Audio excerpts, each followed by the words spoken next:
These are crimes against humanity for financial gain. Rights are removed from parents, human rights, civil rights, and even religious rights. One illustration of what took place in my district is that after so many calls, I decided to call a meeting in one of the counties of my own district.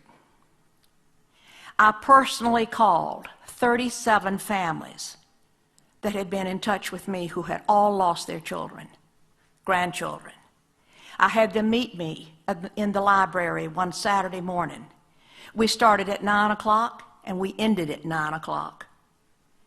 We had 50 families standing outside the door that could not get in. We didn't have time to talk with them. There was incredible anguish and profound suffering from these families.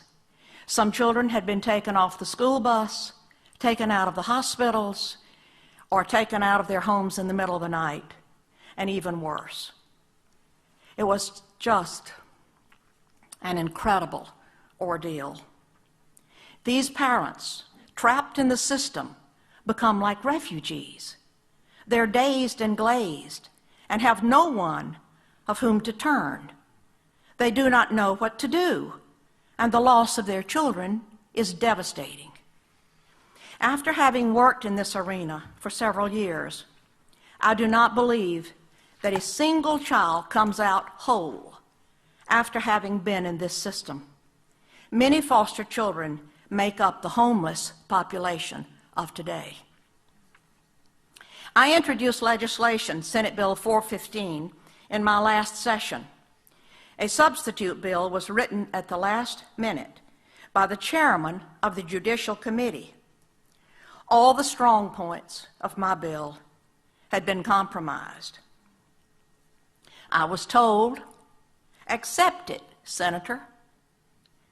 At least you will get some legislation passed. And I answered with, obviously, you do not know me.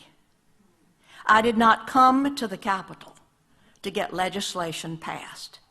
I came to make a difference.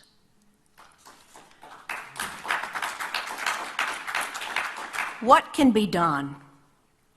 An independent audit should be called on every state of all Child Protective Services departments. I am in touch with congressmen and state officials, and the door may be possibly opening very slowly. A federal congressional hearing is needed.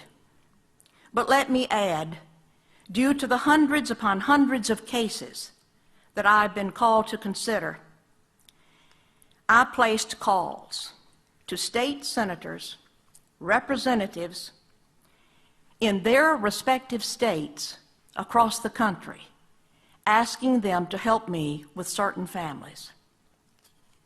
And I was told, if I help that family, or if I help you, I will lose my job. Remove, abolish the federal and state financial incentives, and those are taxpayer dollars. Those dollars have turned CPS into a business that takes children and separates families for money. Open family court.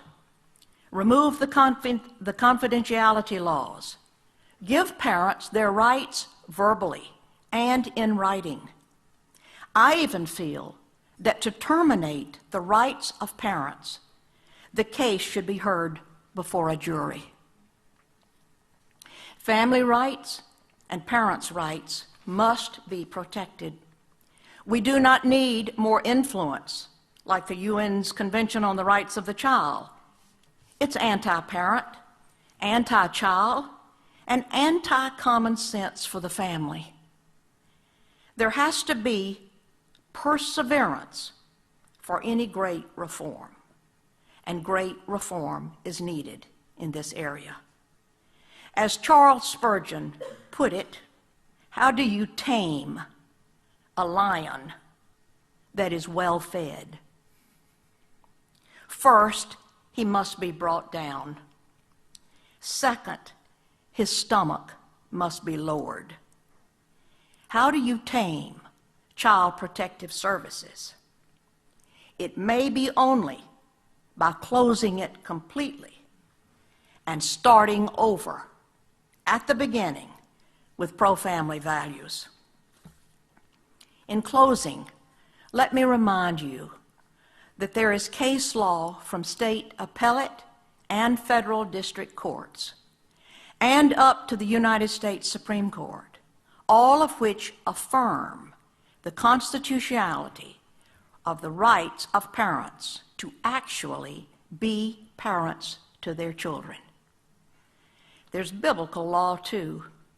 It goes like this: speak up for those who can't speak for themselves, and for the rights of all who are destitute. Speak up and judge fairly. Defend the rights of the poor and the needy. Thank you.